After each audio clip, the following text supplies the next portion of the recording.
We need people to start primarying these Democrat AIPAC officials. Ever since a supermajority of Zionists were put into power in 2024 during the elections by the pro-Israel lobby, who spent $250 million to make sure our government would send Israel all the bombs they needed, these AIPAC officials have proven that they're not going to stand up to Trump's fascism. They're going to lie down and support ICE. They're going to lie down and let Trump pass whatever he wants. They're going to help dismantle our higher education system, and they're not going to fight for you. They're not going to stop us from going to war with Iran.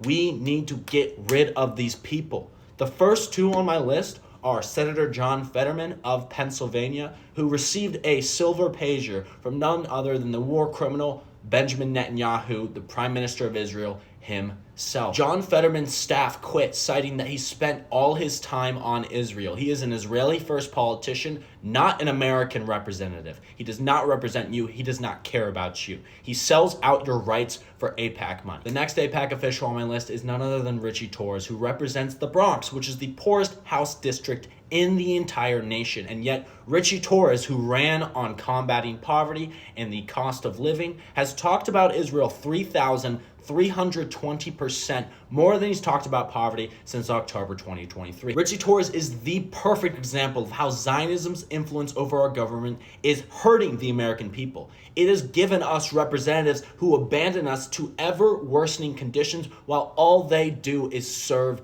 Israel and play coverage for their genocide. I'm not old enough to even begin thinking about challenging them myself, but those two are at the top of my list. Of course, there are hundreds others who need to be removed from our government and primaried. But John Fetterman and Richie Torres and many others like them offer nothing to their constituents, their people. They offer nothing to the Democrat Party they claim to be in, and they offer nothing to our country as they drag it down for Israel. We need to start having these serious conversations way more often about challenging these AIPAC officials and getting them out of our government. You can support my work by following my Substack. It's linked in my bio. Thank you, and free Palestine.